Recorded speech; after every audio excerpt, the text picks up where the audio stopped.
अस्सलाम वालेकुम, मैं हूं रेहान तारिक और आप देख रहे हैं दस्तक। यौम आज़ादी पर यादगार पाकिस्तान के साए तले इस देश की एक बेटी टिकटॉकर को हिरासा किए जाने के वाक़े के असरात आज 6 दिन गुजर जाने के बाद भी थम नहीं सके।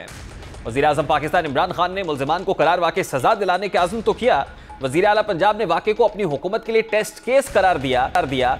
वाक़े के बाद वीडियो से नादरा के जरिए मुल्ज़िमान की शिनाख्त का अमल जारी है। 100 अफराद से तहकीकात की गई हैं। ताहाल 15 अफराद को गिरफ्तार भी किया गया है।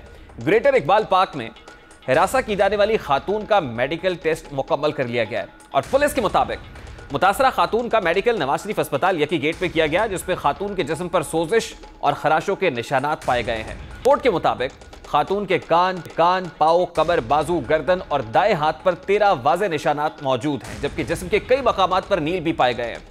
इस रिपोर्ट में बताया गया है कि खातून की गर्दन पर नोचे जाने के निशानात हैं। दूसरी जानिब खातून के साथ दस्तदराजी के वाक़े पर DIG ऑपरेशन समेत अफसरान को ओहदों से हटा दिया गया है। नोटिफिकेशन के मुताबिक वज़ीर आला उस्मान बुज़दार की हिदायत पर DIG ऑपरेशन साजिद कयानी को OSD बनाया गया है, जबकि SSP ऑपरेशंस और SP को भी ओहदों से हटा दिया गया है। दोनों मुतल्लिका अफसरान को CPO ऑफिस रिपोर्ट करने की हिदायत जारी की गई है। इसके अलावा रिस्पॉन्स में ताखीर और फराइज से गफलत पर DSP और SHO लारी अड्डा को भी मुअत्तल कर दिया गया है। वीडियो साहब, अगर वो अफसरान की तस्वीर आप चला सके बराए मेहरबानी। जबकि ग्रेटर इकबाल पार्क के प्रोजेक्ट डायरेक्टर, ये तो पुलिस अफसरान को मुअत्तल किया गया है, ग्रेटर इकबाल पार्क के प्रोजेक्ट डायरेक्टर और डिप्टी डायरेक्टर भी मुअत्तल किए गए हैं, OSD बनाए गए हैं। सवाल यह है कि इंक्वायरी के आगाज से कब ली अफसरान को क्यों हटाया गया? अभी तो इन्वेस्टिगेशन प्रोसेस है। इस इन्वेस्टिगेशन प्रोसेस के दौरान अफसरान को हटा दिया गया। वाक़े के हवाले से 15 पर कॉल की गई, कॉल ऑपरेटर से कोई तहकीक नहीं हुई। मीनार पाकिस्तान पर लगे CCTV कैमरों पर मौजूद ऑपरेटर्स ने इंतजामिया को इत्तला क्यों नहीं दी? सवाल तो यह भी है कि वाक़े के वक्त मीनार पाकिस्तान का सिक्योरिटी स्टाफ गायब क्यों था? मौके पर वो सिक्योरिटी स्टाफ जो ग्रेटर इकबाल पार्क का है वो मौजूद क्यों नहीं था? मीनार पाकिस्तान के एक ऐसे रिस्ट्रिक्टेड एरिया के अंदर हुजूम कैसे इकट्ठा हुआ? मीनार पाकिस्तान के बिल्कुल अहाते के अंदर अगर आप वो फुटेज देखें तो मीनार पाकिस्तान के उस एरिया के अंदर ये लोग इकट्ठे हैं कि जहां पर रिस्ट्रिक्शन है, जहां पर लोग नहीं जा सकते। 13 अगस्त की शब को सिक्योरिटी प्लान क्यों तरतीब नहीं दिया गया था? मीनार पाकिस्तान के अंदर हर साल हजारों शहरी ये आज़ादी नाइट के वक्त मौजूद होते हैं, सेलिब्रेट करने के लिए मौजूद होते हैं। इन शहरियों की निगरानी के लिए मौसर इंतजाम क्यों नहीं था? क्या अफसरान की बलि चढ़ाकर मामले को फाइलों की नजर करने की कोशिश की जा रही है? इंतजामी गफलत पर निचले तबके के एहलकारों को छूट क्यों दी गई? 14 अगस्त को रश के बावजूद 2 घंटे तक वाक़या होना पंजाब हुकूमत की इंतजामी गफलत। एक जानिब सोशल मीडिया पर कई सवालात भी उठाए जा रहे हैं। ये तमाम तर क्वेश्चन मार्क्स हैं जो एडमिनिस्ट्रेशन के ऊपर हैं, कानून नाफिज करने वाले इदारों पर भी हैं। लेकिन दूसरी जानिब सोशल मीडिया के ऊपर भी एक नई बहस शुरू हो गई है। शहरियों की जानिब से सोशल मीडिया पर सवालात किए जा रहे हैं कि यौम पाकिस्तान पर हुजूम के बावजूद लड़की वहां क्यों गई? अब ये वो सवाल है जो पब्लिक कर रही है और सोशल मीडिया के ऊपर एक और नैरेटिव बिल्ड करने की कोशिश की जा रही है कि असल में उस लड़की की जानिब से कॉल क्यों दी गई इज्तिमा को, फैंस को कॉल क्यों दी गई और फिर वो इतने बड़े इज्तिमा में अकेली क्या करने गई? मीनार पाकिस्तान के ममनुआ इलाके में हुजूम कैसे पहुंचा? पुलिस एहलकारों ने लड़की को रेस्क्यू किया तो इल्जाम पुलिस पर क्यों आयद किया जा रहा है? FIR ताखीर से क्यों दर्ज कराई गई? लड़की ने सोशल मीडिया पर शोहरत के लिए सारा इवेंट प्लान किया, यानी एक परसेप्शन ये भी क्रिएट किया जा रहा है कि असल में उस टिकटॉकर ने मकबूलियत के लिए, सस्ती शोहरत के लिए ये इवेंट प्लान किया। लड़की ने अपने घर का गलत एड्रेस क्यों दिया? जिस वक्त FIR का मामला आया तो गलत एड्रेस क्यों दिया गया? एक वाक़े को बुनियाद बनाकर माशरे को बदनाम क्यों किया जा रहा है? क्या वाक़या पाकिस्तान को बदनाम करने की साजिश था? 14 अगस्त को वाक़या होने के बावजूद 15 अगस्त को खुशगवार अंदाज में तस्वीर क्यों पोस्ट की गई? यानी उस वक्त तक कुछ नहीं था। खातून 2 दिन तक खामोश रहने के बाद 17 अगस्त को मंजर आम पर क्यों आई? ये वो सवालात हैं जो नाक़िदीन सोशल मीडिया पर उठा रहे हैं। खातून के साथ टिकटॉक पर वीडियो बनाने वाला नौजवान कौन है? खातून की वीडियोस तो पाकिस्तानी माशरे में फहाशी फैलाने का बाइस बन रही हैं। खातून ने परस्तारों को खुद ही बुलाया, मगर इंतजामिया को इस बारे में क्यों नहीं बताया? पहले खुशगवार अंदाज में वीडियोस बनाई, बादजा मुश्तइल हुजूम का वाक़या जानबूझकर कराया गया। टिकटॉकर ने पुलिस को केस पर कार्रवाई से क्यों रोका? इससे भी काफ़ी शकूक व शुबहात जन्म ले रहे हैं। इन्हीं एतराज़ात का जवाबी बयानिया भी सोशल मीडिया पर आ रहा है। मीनार पाकिस्तान पर टिकटॉकर की जानिब से मीटअप का ये कोई पहला प्रोग्राम नहीं था। जिस वक्त हमने तहकीक की है और ख़ास तौर पर जो एक नैरेटिव काउंटर आर्गुमेंट के तौर पर बिल्ड किया जा रहा है वो ये है कि ये कोई पहला मीटअप नहीं था। बल्कि इससे कबल भी दर्जनों टिकटॉकर्स ने अपने परस्तारों से मिलने के लिए इसी जगह का इंतखाब किया और इससे पहले भी जो टिकटॉकर्स अपने फैंस को मदऊ करते हैं, बुलाते हैं, वो इसी मकाम पर बुलाते हैं। दर्जनों बार टिकटॉकर्स ने अपने परस्तारों के साथ यहां पर मुलाकातें की हैं, वीडियोस बनाई हैं। ये मीनार पाकिस्तान इंतजामिया और पंजाब पुलिस की जिम्मेदारी थी कि वो हुजूम को कंट्रोल करने के इंतजाम करते। कोई भी लड़की या टिकटॉकर उसकी वीडियो की बुनियाद पर हिरासत करने की तौजी हरगिज नहीं है कि उसकी वीडियोस ऐसी थी तो इस बिना पर उसको हिरास करेगा कोई। मुआशरे में विक्टिम ब्लेमिंग कल्चर के जरिए मुजरिमान को शय दी जा रही है कि हमने देखा है माजी में भी जब किसी खातून के साथ कोई ऐसा वाकया पेश आता है तो बजाय इसके कि उसके साथ खड़ा हुआ जाए, उस खातून को ही ब्लेम करना शुरू कर दिया जाता है। विक्टिम ब्लेमिंग वो वाहिद हथियार बन चुका है कि हर वाकये के बाद विक्टिम ब्लेमिंग का एक ना खत्म होने वाला सिलसिला शुरू हो जाता है। मर्दों के किरदार का दिफा किया जाता है, कहा जाता है कि सारे मर्द ऐसे नहीं हैं, नॉट ऑल मेन का एक नैरेटिव बिल्ड किया जाता है। अगर ऐसा ही है तो मीनार पाकिस्तान वाकये के दौरान खातून को बचाने वाले मर्दों की अक्सरियत होती। अगर विक्टिम ब्लेमिंग ना होती तो मुतासरा खातून पुलिस तहवील में जाने की बजाय अपने घर पर खुद को महफूज तस्वुर करती। एक खातून के साथ इस एतमाद के साथ बदसलूकी की गई कि वाकये पर उन्हें पकड़ा नहीं जाएगा, वो कानून की गिरफ्त में नहीं आएंगे। दर्जनों मर्दों के सामने निहत्ती लड़की की वो चीखती चिल्लाती रही, उसकी आवाजें, उसका शोर था, मगर कोई मदद को नहीं पहुंच रहा था। सब खातून को ही कसूरवार समझ रहे हैं। अब ये मामला क्या है, क्योंकि इससे पहले भी हमने ऐसे मुतादिद वाकयात देखे हैं कि विक्टिम को ब्लेम कर दिया जाता है। सबसे पहले बात करेंगे मारूफ मुसन्निफ हिदायतकार खलीलुर रहमान कमर साहब ने हमें ज्वाइन किया है। अस्सलाम वालेकुम खलील साहब, बहुत बहुत शुक्रिया आपके वक्त के लिए। खलील साहब, मीनार पाकिस्तान के अहाते में जो कुछ हुआ 14 अगस्त के दिन वो सबने देखा है, लेकिन दूसरी तरफ सोशल मीडिया के ऊपर एक परसेप्शन डेवलप कर दिया गया है कि असल में खातून ने मजमे को इकट्ठा किया, वो खातून उस मजमे में गई, फिर हाथ वेव करती रही, कुछ ऐसी मामलात होते रहे जिससे ये तासुर मिला कि असल में खातून उस मजमे को इंस्टिगेट कर रही है। तो मेरा बड़ा सादा सा सवाल है कि उस खातून के साथ जो कुछ हुआ, क्या उसकी जिम्मेदार वो खातून खुद है, खलील रहमान कमर साहब? देखिए Rehan, before that I talk about that, इस वाक़े की इम्प्लीकेशंस को हमें देखना होगा। आपको समझना होगा कि पे दर पे ऐसा क्यों हो रहा है कि जो ही फेमिनिस्ट नैरेटिव जो है दम तोड़ने लगता है तो कोई ना कोई एक नया वाक़या जन्म लेता है। ये क्रिमिनोलॉजी का उसूल है कि हमेशा जब भी ऐसे क्राइम्स होते हैं या कोई भी क्राइम होता है तो सबसे पहले बेनिफिशरी को टारगेट किया जाता है। आप देखिए इन सारे वाक़यात के बेनिफिशरी कौन हैं और इनके सबब हो क्या रहा है। एन उस वक्त जब हमारे ऊपर अफ़गानिस्तान में होने वाली अमेरिका की शिकस्त का उनस डाला जा रहा है, जब हमें तानो तशनी का निशाना बनाने की कोशिश की जा रही है और दो तरफा इंडिया और अमेरिका मौका ढूंढ रहे हैं कि हमें इंसल्ट किया जाए और ऑलरेडी हम FATF में फंसे हुए हैं, तो ऐसे एक वाक़े का हो जाना इतनी शर्मनाक वारदात है। मैं इस पर बाद में आता हूं कि उस लड़की के जुर्म क्या हैं, लेकिन वो 400 लौंडे कौन थे? अगर वो प्लांटेड भी है तो इन 400 लौंडों को इनकी चमड़ी उधेड़ कर इनको वहाँ बताना चाहिए कि तुम लोगों के इस कभी एक्ट की वजह से मेरे मुल्क की किस कदर बदनामी हुई है।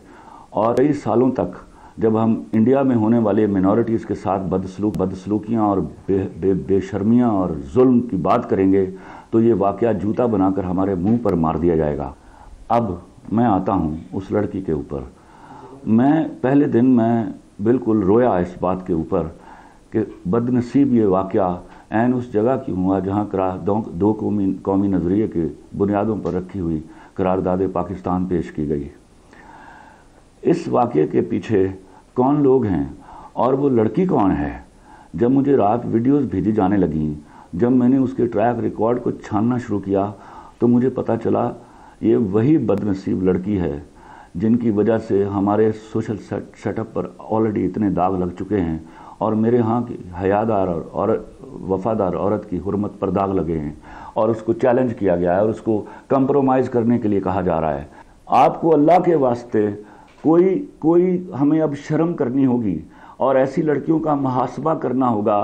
They do not represent my social setup. हम जब शूट करने जाते हैं, मैं एक माना हुआ जाना जाने वाला आदमी हूँ, हमें बाकायदा परमिशन लेनी पड़ती है ऐसी जगहों पर जाने की।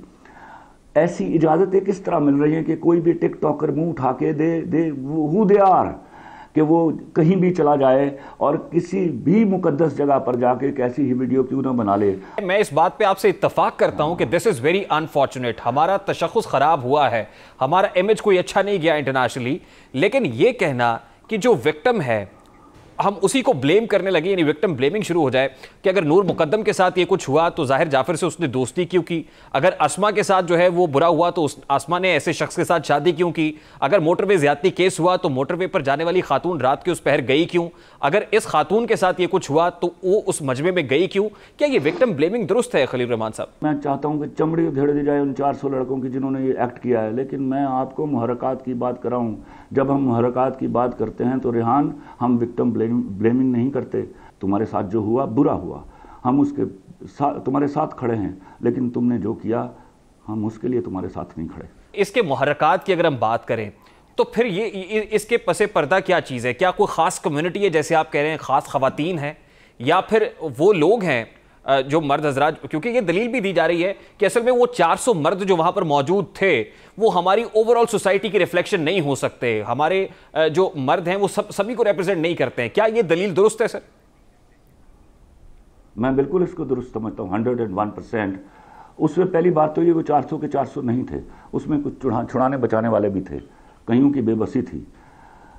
लेकिन वो लोग जिन्होंने ये एक्ट किया है, मेरी आरजू है कि पता नहीं लॉ इसकी इजाज़त देता है कि नहीं देता, बट उनको पकड़ के इसी मीनार पाकिस्तान के साए में सबके सामने उनकी चमड़ी उधेड़नी चाहिए, ताकि ये बहुत बड़ा मैसेज जाए। हमने इंटरनेशनल मीडिया के सामने तो हमारी नज़रें झुक गई, अब उनको जवाब देते हुए थक जाएंगे आप, लेकिन याद रखिए उनको ये मकाम इबरत बना देना चाहिए बाकी हमारे यहाँ के लौंडों को जो या ये प्लांटेड खेल खेलते हैं या उन्होंने वाक़तन अपने अंदर की उस हैवानगी की वजह से यह एक्ट किया है।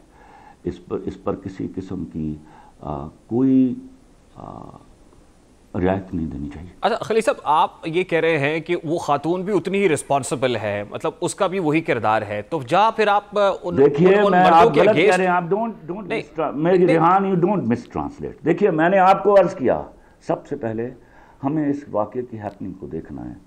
वो एक दर्दनाक ड्रेडफुल वाक़या है जिसकी जितनी भी तजलील की जाए कम है।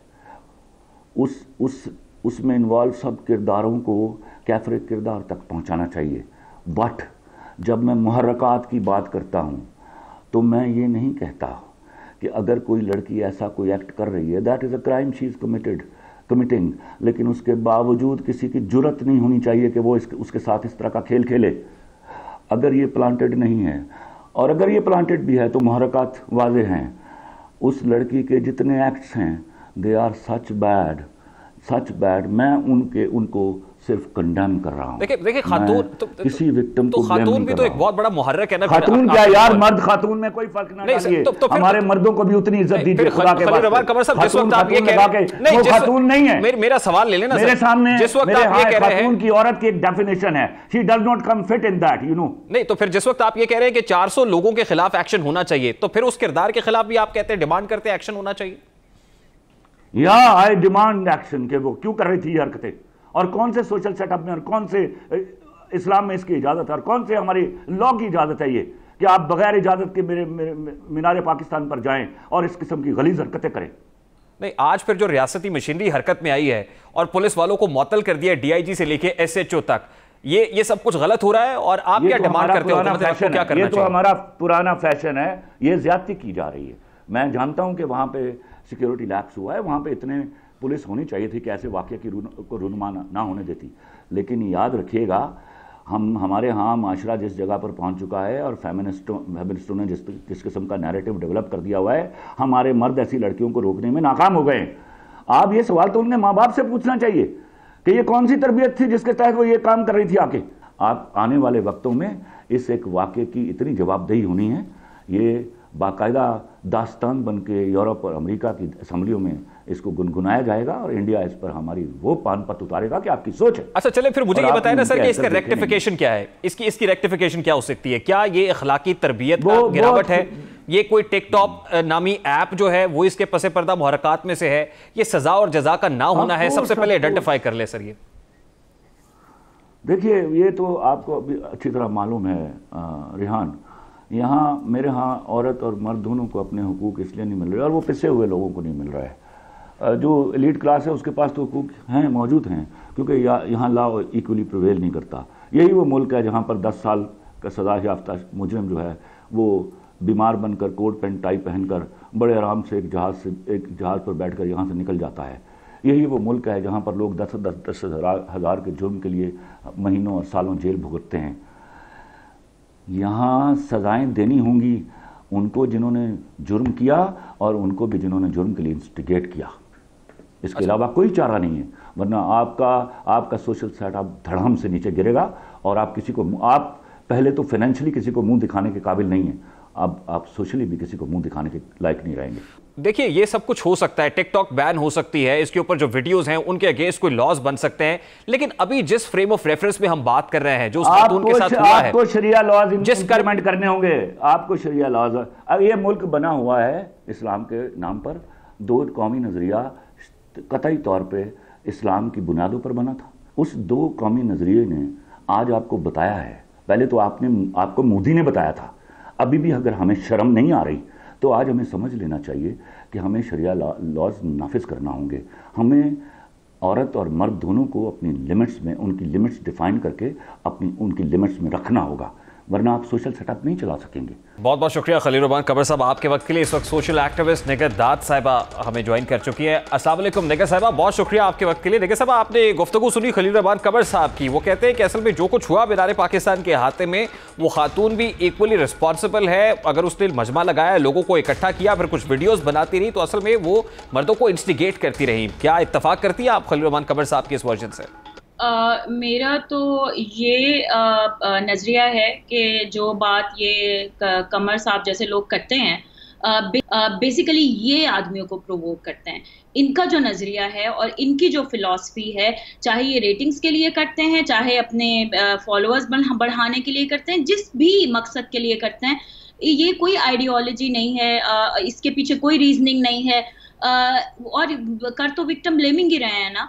तो और फिर अनफॉर्चुनेटली यही वो लोग हैं जिनके ड्रामे हम लोग मेन स्ट्रीम मीडिया पे देखते हैं। तो आपकी आम आवाम के पास बेसिकली कंटेंट किस तरह का जा रहा है, किस तरह के लोगों की जो सोच है और नज़रियात हैं और जहनीत है, वो आम आवाम तक पहुंच रहा है। तो इन पे तो खैर मैं बात भी करना नहीं पसंद करूंगी, लेकिन मसला ये है रिहान कि जो आपके माशरे की जो अभी भयानक हमें सूरतें नज़र आ रही हैं, ये कोई अभी वाक़यात नहीं होना शुरू हुए, ये वाक़यात अभी आपको नज़र आना शुरू हुए हैं। ये तो कब से हो रहे हैं। हम बच्चियां थी, जब मैं बच्ची थी, मुझे कितनी दफ़ा ग्रोपिंग हुई है, कितनी ऐसी औरतें हैं जिनके साथ होती है, और वो इतना नॉर्मलाइज है, ये इतना नॉर्मल है हमारे लिए कि हम इस पे बात भी नहीं करते, क्योंकि ये नॉर्मल है। इस पे जो काउंटर आर्गुमेंट दिया जा रहा है वो ये है कि एक तो खातून की तरफ से एक फैन कॉल दी गई थी कि एक मीटअप होगा और मीनार पाकिस्तान के अहाते में होगा। उसके अलावा कुछ ऐसी टिकटॉक वीडियोस हैं जो अब हवाले के तौर पर पेश की जा रही हैं कि देखिए, ये खातून तो ऑलरेडी इस तरह की वीडियोस बनाती हैं जिसमें मर्दों को प्रोवोक किया जाता है, और फिर फैंस को ऐसे मौके पर वहां पर बुलाना, असल में तो उनका हदफ पॉपुलैरिटी था, ये एक पॉपुलैरिटी स्टंट था। ये एक आर्गुमेंट पेश किया जा रहा है। आप इज इट जस्टिफाइड निगर दाद साहिबा? रेहान, ये जो है आर्ग्यूमेंट ये वही है कि कोई आदमी रिपोर्ट तो नहीं है, ये वो वाला आर्ग्यूमेंट है, और ये आता है आपकी टॉप से, और जब टॉप से आता है तो मिलियंस ऑफ फॉलोअर्स जो हैं वो इसी आर्ग्यूमेंट को फॉलो करेंगे। ये इस आम जो लोग हैं, ये इनका कसूर नहीं है, इनको बताया ही ये गया है। और मीट और ग्रीट रिहान क्या सेलिब्रिटीज नहीं करती हैं? क्या वो आम जगहों पे नहीं लोगों को बुलाती हैं और वो नहीं मिलते? उसका मतलब ये है कि अगर कोई एक खातून है और वो टिकटॉक पे मौजूद है, तो वो जाके उसको मिलने, अगर वो मिलने की कॉल दे रही है, तो जाके उसको नोचने और खसोटना शुरू कर दें। मतलब ये आपका माशरा है और ये इसकी असलियत है। देखिए, फिर एक और स्टांस भी है, वो कहते हैं कि नॉट ऑल मैन। अगर यहाँ पर 400 लोग थे तो उनमें से बहुत से ऐसे भी होंगे जो बचा रहे होंगे, सर पे चादर रख रहे होंगे, सेवियर का रोल प्ले कर रहे होंगे, और फिर ये 400 लोग हमारे माशरे की रिफ्लेक्शन नहीं हो सकते, ये मर्दों की रिप्रेजेंटेशन नहीं हो सकते कि पूरी सोसाइटी के मर्द ऐसे हैं। अब do you agree with this? यानी ये जो नॉट ऑल मैन वाला जो एक नैरेटिव पेश किया जाता है। नहीं, सो रेहान, मैं कहूंगी ऑल मैन, और वो मैं इस वजह से कहूंगी कि अगर ये तमाम आदमी ना होते और ये जो वाक़या आपके सामने आया है, अगर ये नॉट ऑल मैन वाला आर्ग्यूमेंट आप मान लेना तो आपका माशरा यहाँ पे ना पहुंचता। आपके आदमी ही हमेशा उनकी ही डोमिनेंस रही है इस माशरे पे। वही वो लोग हैं जो कवानीन बनाने में भी आगे होते हैं, वही वो लोग हैं जो कवानीन की इंटरप्रिटेशन भी करते हैं। मेजॉरिटी आपकी पावर पोजीशन में बैठी हुई है, तो आप मुझे बताएं नैरेटिव कौन बनाता है? ठीक है, तो आपने ऐसी कहां पे गलतियां की हैं कि जहां पे औरतें ये कहने पे मजबूर हो गई हैं कि ऑल मेन। आप डिजिटल राइट्स फाउंडेशन चलाती हैं, आप तो उन स्पेसेस की बात करती हैं जो खवातीन के लिए फ्री स्पेसेस हों। ये जो ब्रीदिंग स्पेस कम होती चली जा रही है, आपके ख्याल में over the period of time, खासतौर पे हालिया चंद सालों के अंदर ऐसा हुआ है, इसकी रूट कॉज क्या है? क्या अखलाकी गिरावट इसकी वजह है? सजा और जजा का कानून ना होना है? ये टिकटॉक ऐप है? ये क्या है नेगत साहिबा, आपने क्या आइडेंटिफाई किया? देखिए, टेक्नोलॉजी एक टूल है और वो उसको आप मुर्दे इल्ज़ाम ठहरा नहीं सकते। वो इनेबल ज़रूर कर सकता है, लेकिन टेक्नोलॉजी इटसेल्फ जो है उसका कसूर नहीं है। कसूर उसी माइंडसेट का है जो इन टूल्स को इस्तेमाल करते हुए अपने माइंडसेट को प्रैक्टिकली जो है वो साबित करने की कोशिश करता है। कवानीन की जहाँ तक बात है, देखें मार्च में हमारी और हमारे बहुत से ऐसे जजेस ने अच्छी जजमेंट्स दी हैं। आप देखिए इस वक्त क्या बयानियाँ ऑनलाइन चल रहा है, और यही बयानिया ट्रेंड कर रहा है कि वो खातून की गलती थी, उसने प्रोवोक किया था, ये पाकिस्तान के खिलाफ साजिश है, ये वो सारा। और एक इतनी क्लियर हमारी सुप्रीम कोर्ट की जजमेंट में एक बात आई है और जस्टिस मंसूर अली शाह साहब ने की कि खातून चाहे किसी भी रेपुटेशन की हो, कि हमारी अदालतें जब किसी रेप विक्टिम के हवाले से ट्रायल कर रही होती हैं तो वो कभी भी उस खातून के करैक्टर के बारे में बात नहीं करेंगी, क्योंकि कॉन्स्टिट्यूशन डिग्निटी को प्रोटेक्ट करता है या आपके फंडामेंटल राइट्स का क्राउन है। तो जब आपका कानून भी ये कहता है, जब आपका कॉन्स्टिट्यूशन भी ये कहता है, तो इसका मतलब है फिर जहनीत है ना, फिर माशरे में ये सोच को एक हौसला अफजाई दी गई है कि आप कर भी सकते हैं और फिर आप बच भी जाएंगे और आपको कुछ कहा भी नहीं जाएगा। तो एक चीज मैं कहना चाहूंगी कि एक मेंबर ऑफ पार्लियामेंट ने शेर अली अरबाब साहब ने अगले दिन बहुत अच्छी बात की थी कौमी असम्बली के इजलास के दौरान कि हमारा बहुत रिएक्शनरी एक वो तरीकाकार है। कोई वाक़या होता है, हम एक तकरीरें करते हैं, फिर हम भूल जाते हैं, फिर एक वाक़या होता है, फिर हम तकरीरें करते हैं। हमें बैठ के पार्लियामेंट में इस पे डिबेट करनी चाहिए 1 या 2 दिन तमाम पार्लियामेंटेरियंस को, और इसको एक अर्जेंट इशू के तौर पे ट्रीट करना चाहिए। हमारे पास पॉलिटिकल विल नहीं है रेहान, दैट्स द मेन। अच्छा नेगत साहब, जब इस तरह का कोई वाकया होता है, हम मुल्जिमान के खिलाफ कड़ी से कड़ी सजाओं का मुतालबा करते हैं, हम उनकी पब्लिक हैंगिंग्स की बात करते हैं और बहुत सारी सजाएं हैं जो तजवीज़ की जाती हैं, जिस पर बहस होती है। क्या सज़ा की अमलदारी ना होना बुनियादी वजह है, या फिर सज़ा की इंटेंसिटी आपको लगता है कि बुनियादी वजह है? नहीं रेहान, सजा की देखें, आपके सामने ज़ैनब के हवाले से एक बंदे को फांसी दी गई थी कि उसके बाद कितने बच्चों के जो अब्यूज़ है और रेप हैं वो रुक गए थे। सजा की एंटिसिटी मसला नहीं है, सजा का अमल दरामद ना होना मसला है। और आपके कानून की प्रॉपर अमल दरामद जो है वो इन्फोर्समेंट आपको नजर नहीं आती। मसला ये है कि कोई केस या कोई इशू सोशल मीडिया पे चल पड़ा तो हमारी लॉ इन्फोर्समेंट एक्टिव हो जाती है, फिर वो बताते हैं हमने FIR दर्ज कर दी है। अब FIR के बाद की क्या कहानी है? क्या हम में से कभी किसी ने गौर किया कि उसके बाद वो फिर चुप हो जाता है, एक पूरा जो तूफान शुरू होता है कि ये इंसाफ दो और जस्टिस और ये वो, तो FIR के बाद चुप हो जाता है। FIR के बाद असल कहानी शुरू होती है। तो मसला ये है कि आपकी इवन लॉ इन्फोर्समेंट में ऐसी सोच है जो कि विक्टिम ब्लेमिंग करती है, और वो बेसिकली डिस्करेज करते हैं सर्वाइवर्स को कि आपने हमारे पास नहीं आना, क्योंकि सिस्टम ही बिल्कुल कोलैप्स हो गया, रॉटन है और हम नहीं आपका ये कर सकते। तो स्ट्रक्चरल चेंज की ज़रूरत है रेहान, ओवरहॉल की ज़रूरत है इस वक्त। और आपको लग रहा है ना कि 3-4 साल में बहुत चीज़ें ज़्यादा होंगी, नहीं, ये पहले भी थे वाक़यात। ये नज़र आना अब ज़्यादा शुरू में टेक्नोलॉजी की वजह से, और औरतें बोलना शुरू हुई हैं और वो कह रही है कि अब नहीं चुप करेंगे, अब आप जो भी हमें चुप कराते रहे हम नहीं चुप करेंगे। तो मसला अब ये है कि हमारी लीडरशिप जो है, क्या वो इसको एक अर्जेंट और इमीडिएट इशू के तौर पे लेती है और मीडिया जो है वो क्या अपना किरदार अदा करता है? क्या आप लोग कब तक ये खलीलुर रहमान जैसे माइंडसेट को अपने मीडिया पे जगह देते रहेंगे? और फिर यू नो लाइक इन्हीं रेटिंग्स की वजह से आप क्या समझते हैं, क्या ये इनकी सोच जब आगे जाती है तो लोगों को, आदमियों को नहीं लगता हाँ बिल्कुल ठीक कह रहे हैं, क्योंकि यही चूरन बिकता है? ठीक है, बहुत बहुत शुक्रिया निगहत दाद साहब आपके वक्त के लिए। एक क्विक शॉर्ट ब्रेक का कहा जा रहा है, ब्रेक के बाद वापस आएंगे। सदाकत अली भाई साहब पाकिस्तान तहरीक इंसाफ के रहनुमा हमारे साथ मौजूद होंगे इस ब्रेक के बाद।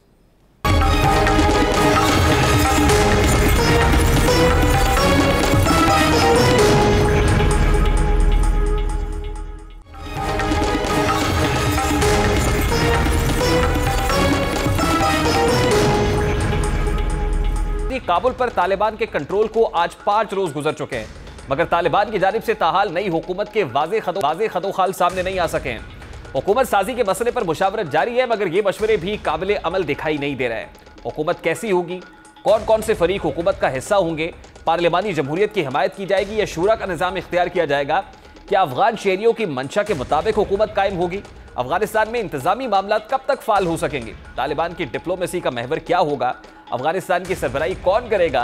अफगान तालिबान के सियासी दफ्तर के तर्जुमान सुहेल शाहीन के मुताबिक अफगानिस्तान में अभी इक़्तिदार का खला है और किसी किस्म के इलेक्शन का वक्त नहीं है। चीनी मीडिया से गुफ्तगू के दौरान सुहेल शाहीन का कहना था कि अफगानिस्तान में अफगानों पर मुश्तमिल नई जामे हुकूमत के लिए बातचीत जारी है। नई जामे हुकूमत के फ्रेमवर्क में तमाम अफगान ज़ेरे गौर हैं और मुंतखब किए जाने वाले अफगान शख्सियात के नामों का ऐलान किया जाएगा। उधर अफगान तालिबान ने मुल्क के यौम आज़ादी के मौके पर इस्लामी अमारात के क़याम का ऐलान कर दिया है। तर्जुमान तालिबान ज़बीउल्लाह मुजाहिद ने ट्विटर पर जारी एक बयान में कहा है कि बरतानवी हुक्मरानी से मुल्क की आज़ादी के 102 बरस मुकम्मल होने पर अफगानिस्तान इस्लामी अमारात का ऐलान करते हैं। उन्होंने कहा है कि इस्लामी अमारात तमाम ममालिक से अच्छे ताल्लुकात और तिजारती ताल्लुकात का ख्वाहां भी है। बारकैफ जो बातें हो रही हैं, क्या बैन ही एक्शंस भी वैसे होंगे, खदोखाल क्या होंगे, हुकूमत कैसी होगी, फॉर्म ऑफ गवर्नमेंट क्या होगी, बहुत सारे ऐसे सवालात हैं। बात करेंगे इस वक्त हमें शिकार माहिर अफगान उमूर रुस्तम शाह महमद साहब ने ज्वाइन किया है। अस्सलाम वालेकुम रुस्तम साहब, बहुत बहुत शुक्रिया आपके वक्त के लिए। सर, सबसे पहले तो ये फरमाइएगा कि अफगान तालिबान के तर्जुमान ज़बीउल्लाह मुजाहिद साहब ने ये कह दिया कि हम अमारत इस्लामी का क़याम करने जा रहे हैं, लेकिन फॉर्म ऑफ गवर्नमेंट कैसी होगी, अफगानिस्तान में नई हुकूमत के खदोखाल क्या होंगे, इस हवाले से सबकी नज़रें लगी हुई हैं। तो व्हाट डू यू थिंक कि कैसी फॉर्म ऑफ गवर्नमेंट, क्या तालिबान इंक्लूसिव गवर्नमेंट बनाने पर आमादा हो जाएंगे? देखिए, हुकूमत इंक्लूसिव होगी, उसमें ताजिक, उज़्बक, तुर्कमन वगैरह सब शामिल होंगी और न सिर्फ वो शामिल होंगे बल्कि मेरे अंदाजे के मुताबिक जो कुछ बाज़ उनके पॉलिटिकल अपोनेंट्स हैं या राइवल्स रह चुके हैं, पॉलिटिकल फैक्शंस को लीड कर रहे हैं, वो भी उनमें शामिल होंगे।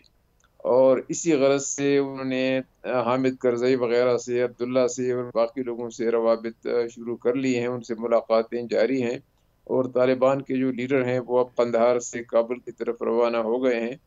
तो जल्द ही मेरे ख्याल में एक इंक्लूसिव हुकूमत कायम की जाएगी जिसमें लीड बड़ा रोल तो तालिबान का होगा, लेकिन बाकी फैक्शन भी उनमें शामिल होंगी। अब ये इल्म नहीं है कि उनके जो लीडर हैं हैबतुल्लाह खुंज़ादा, वो सिर्फ एक सुपरवाइजर की तरह, एक स्पिरिचुअल हेड की तरह काम करेंगे, देखते रहेंगे कि जो निज़ाम नया है वो सही चल रहा है कि नहीं, और जो हुकूमत की जिम्मेवारी है वो और लोगों को सौंपेंगे, जिनमें सिराजुद्दीन हक्कानी भी शामिल हैं, मुल्ला याकूब भी हैं, गनी बिरादर भी हैं और लोग भी हैं। तो देखेंगे, लेकिन हुकूमत इंक्लूसिव होगी क्योंकि वो इसका ऐलान पहले से कर। देखिए, बड़ी इंपॉर्टेंट बात आप कर रहे हैं। वो लोग जिनके अगेंस्ट उनकी लड़ाई रही है या जिनके साथ बाहम दस्तो गरीबा दिखाई दिए तालिबान, उनके साथ कैसे बाहम शीरो शकर हो जाएंगे, उनके साथ हुकूमत बनाने में, उनके साथ बैठ के रियासत के उमूर चलाने में रजामंद हो जाएंगे Taliban?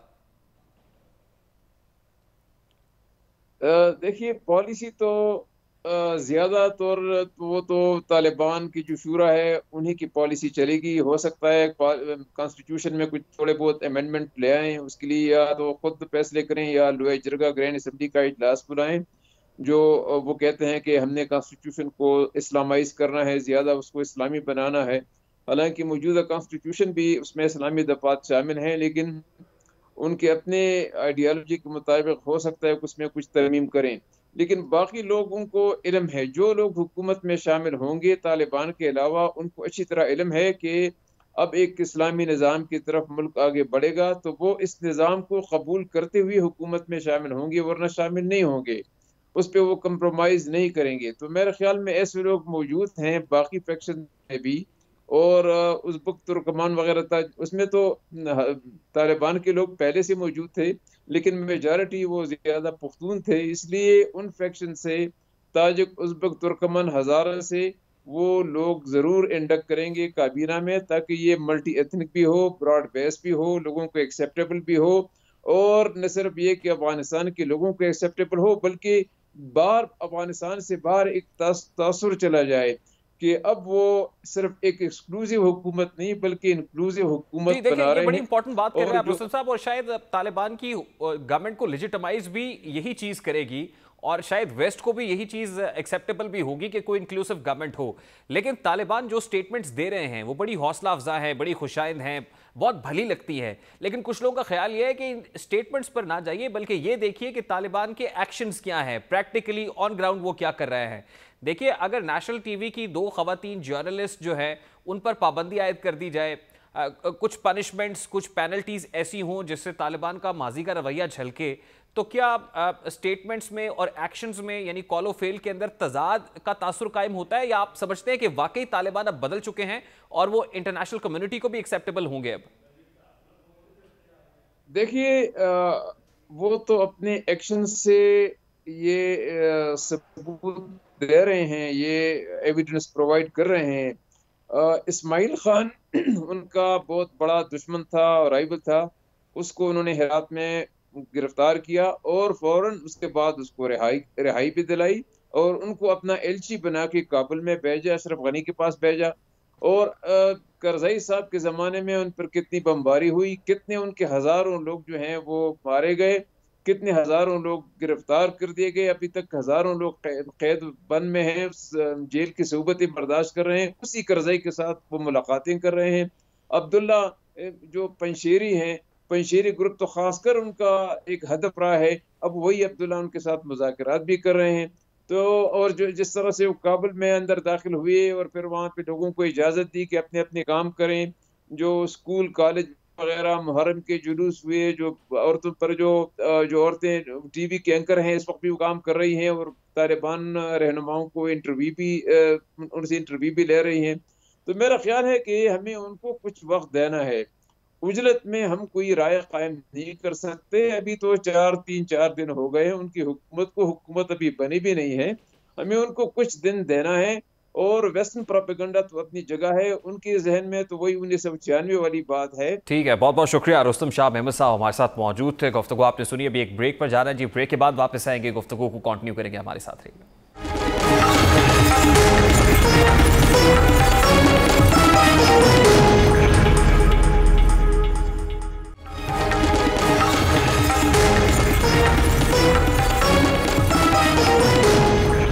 Welcome back. Islamabad high court ने इस्लामाबाद के सेक्टर F14 और F15 में प्लॉटों के लिए होने वाली हालिया कुरानंदाजी में जजेस को प्लॉट्स की अलॉटमेंट मुअत्तल कर दी है। Chief justice Islamabad high court justice Athar Minallah ने इस हवाले से हुक्म इम्तनाई जारी किया है।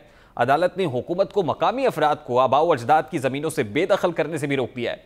अदालत ने अपने तहरीरी फैसले में लिखा कि हैरत अंगेज तौर पर करप्शन और जराइम में सजा पाने वाले जजेस को भी प्लॉट मिले और पूरी जिले अदलिया को प्लॉट मिले। सूरत में जिनकी ज़मीनें ली गई वो इंसाफ के लिए कहाँ जाएंगे। फैसले में कहा गया है कि तैयबा तशद्दुद केस में सजा पाने वाले और करप्शन पर हटाए जाने वाले जजेस को भी प्लॉट मिले। Chief justice Islamabad high court ने प्लॉट्स की अलॉटमेंट केस की समाअत के लिए लार्जर बेंच तश्कील देने का हुक्म दे दिया है। अटॉर्नी जनरल को केस में मावनत के लिए नोटिस जारी कर दिए गए हैं, जबकि सेक्रेटरी हाउसिंग को वफाकी हुकूमत से हिदायत लेने का हुक्म दिया है। वज़ीर आज़म और वफाकी काबीना से पूछकर बताएं कि रियासत की ज़मीन कुछ तबकात में तकसीम करने के लिए क्या अहलियत है और इस सिलसिले में क्या पॉलिसी है। मामला उस वक्त सामने आया था जब मीडिया पर federal government employees housing authority ने सेक्टर F14 और सेक्टर F15 के प्लॉट्स की कुरानंदाजी के नताइज के हवाले से खबरें दी थी। खबरों के मुताबिक पहले मरहले में मुख्तलिफ कैटेगरीज के 4700 प्लॉट्स की कुरानंदाजी की गई, जिसपे आला अदलिया के जजेस और ब्यूरोक्रेसी से ताल्लुक रखने वाली शख्सियात के भी प्लॉट्स निकले। इस बैलेटिंग के अंदर किस किस के प्लॉट्स निकले हम आपको बताएंगे।